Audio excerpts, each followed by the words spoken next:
Hello बच्चों, आज का टॉपिक है स्केलर और डॉट प्रोडक्ट। स्केलर और डॉट प्रोडक्ट। देखो, दोनों वेक्टर का स्केलर और डॉट प्रोडक्ट। तो एक vector O is a vector, small a vector, O B is a vector, small b vector. अगर O A vector and O B vector, यहाँ पे ओ ए के मतलब हो गया small a vector and O B vector small b vector. अगर O B vector makes an angle theta, then by definition a vector dot b vector equal to mod a mod b cos theta।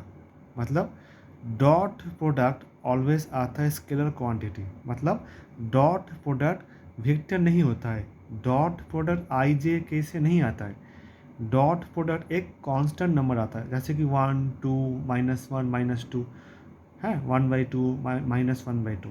लेकिन ए dot B कभी भी vector नहीं होता है, इसलिए इसको कहते हैं स्केलर प्रोडक्ट।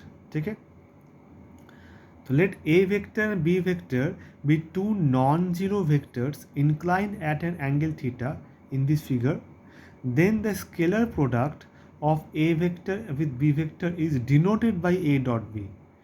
हम लोग स्केलर और डॉट प्रोडक्ट को डिनोट करते हैं A vector dot B vector and defined by as a scalar, that is A vector dot B vector equal to mod A mod B cos theta.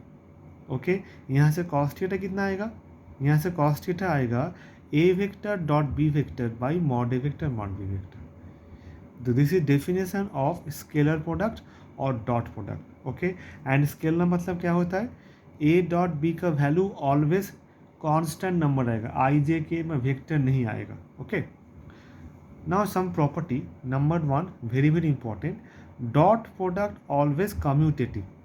Dot product always commutative property, मतलब A dot B and B dot A same होता है। उसके proof देख लो। Let A vector equal to a1i plus a2j plus a3k and B vector equal to b1i plus b2j plus b3k। Now a dot B, यहाँ पे A vector लिखो, dot B vector लिखो। अब डॉट प्रोडक्ट कैसे करते हैं इसको पहले सीखो, इसके बाद प्रूफ करेंगे। डॉट कैसे करते हैं डॉट प्रोडक्ट, देखो यहाँ आई का कोएफिशिएंट a1, यहाँ आई का coefficient b1, a1 into b1 हो जाएगा, प्लस यहाँ j का कोएफिशिएंट a2, यहाँ j का coefficient b2, a2 into b2 हो जाएगा, प्लस यहाँ k का कोएफिशिएंट a3, यहाँ k का coefficient b3, a3 into b3 होगा।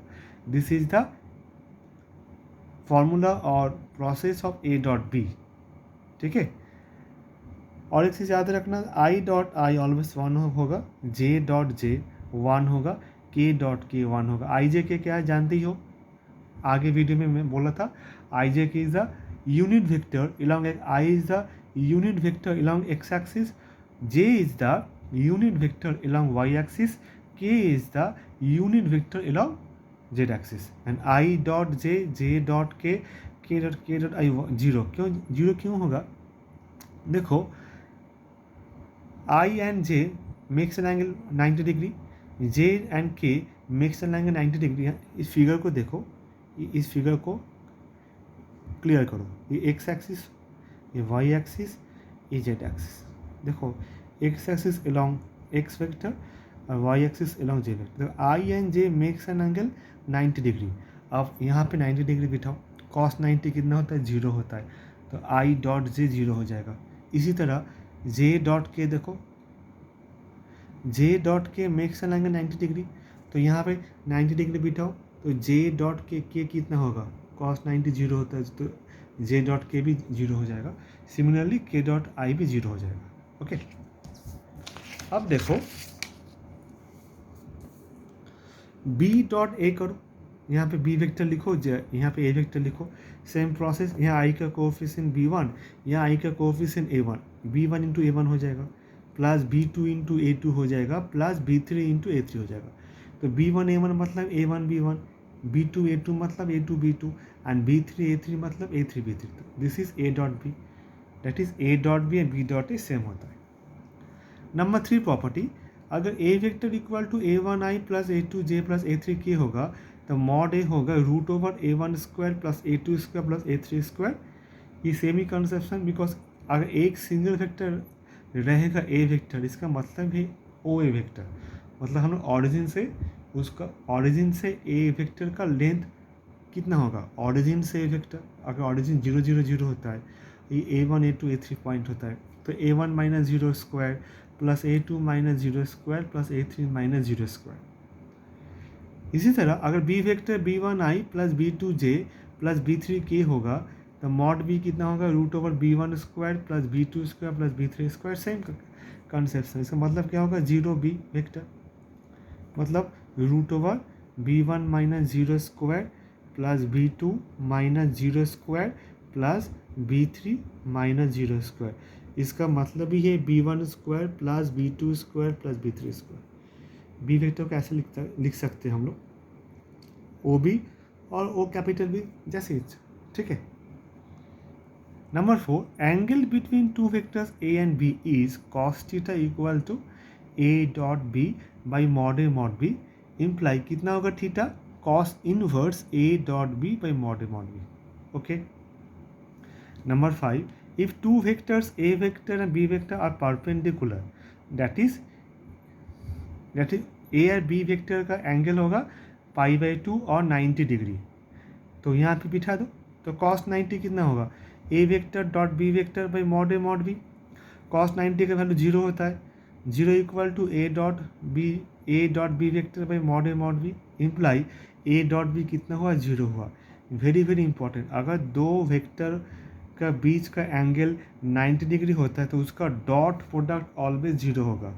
अगर दो वेक्टर के बीच का एंगल 90 डिग्री होता है, उसका डॉट प्रोडक्ट ऑलवेज 0 होगा। ओके। अब सम प्रॉब्लम्स देखो। Number 1, find the angle between the vectors I minus 2j plus 3k and 3i minus 2j plus k। इस दोनों वेक्टर के बीच एंगल कितना होगा, कैसे करेंगे, let A vector equal to I minus 2j plus 3k and B vector equal to 3i minus 2j plus k। तो we know that cos theta equal to A dot B by mod A mod B. तो इससे पहले हम लोग को A dot B का value निकालना पड़ेगा, मॉड ए का वैल्यू निकालना पड़ेगा, मॉड बी का वैल्यू निकालना पड़ेगा। नाउ ए डॉट बी कितना होगा, ए डॉट मतलब लिखो I minus 2j plus 3k dot B vector मतलब 3i minus 2j plus k। अब डॉट का जो मल्टीप्लिकेशन और प्रोडक्ट उसके अप्लाई करो, यहाँ i का कोफिशिएंट 1, यहाँ i का कोफिशिएंट 3, तो 1 इंटू 3 प्लस यहाँ j का कोफिशिएंट -2, यहाँ j का कोफिशिएंट -2 इंटू -2 प्लस यहाँ k का कोफिशिएंट 3, यहाँ k का कोफिशिएंट 1, 3 इंटू 1, तो यहाँ 3 हो गया, -2 4 हो गया, ये 3 हो गया, ऐड करो 10 हो गया। ओके। नाउ मॉड ए कितना होगा, अगर A vector equal to I minus 2j plus 3k होता है तो मॉड ए कितना होगा, रूट ओवर I का कोएफिशिएंट कितना 1 स्क्वायर, j का कोएफिशिएंट कितना -2 स्क्वायर मतलब 4 एंड k का कोएफिशिएंट कितना 3 मतलब 3 स्क्वायर 9, तो 4 plus 1 plus 9 equal to root over 14।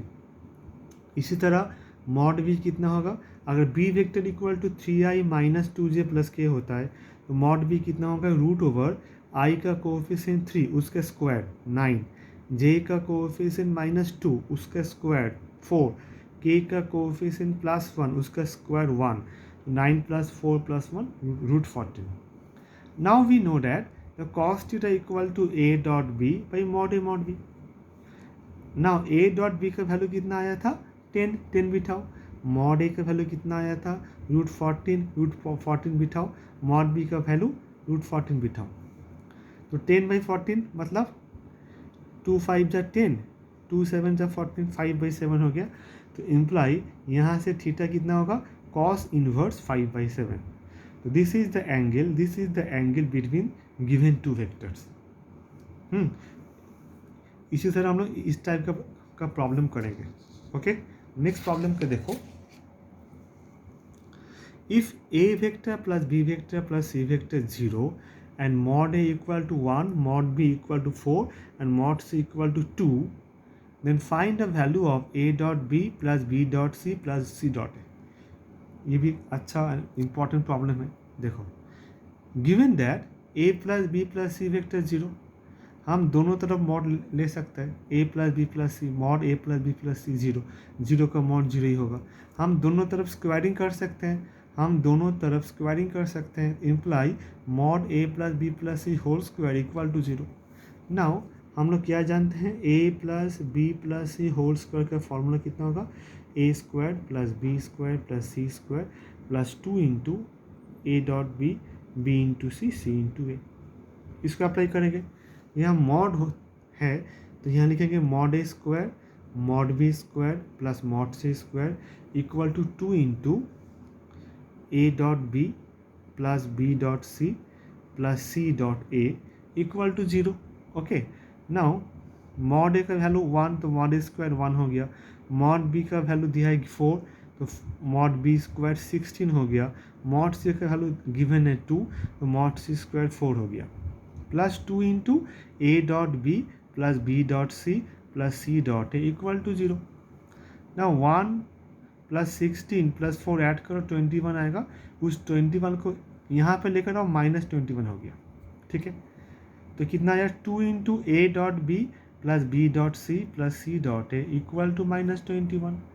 Imply A dot B plus B dot C plus C dot A कितना आया -21/2। इसका वैल्यू निकालने बोला था, वो निकल गया। तो इस तरह का प्रॉब्लम बहुत सारे आते हैं एग्ज़ाम में, डाटा चेंज करने, same process same conception given मगर डाटा अलग होता है। यहाँ पे होता होगा 2 -2, यहाँ पे होता 9, यहाँ पे 1 है। Find the value of this A dot B B dot C C dot. तो इस तरह करना पड़ेगा। ओके, ठीक है, तो आज के लिए इतना ही। Okay, thank you.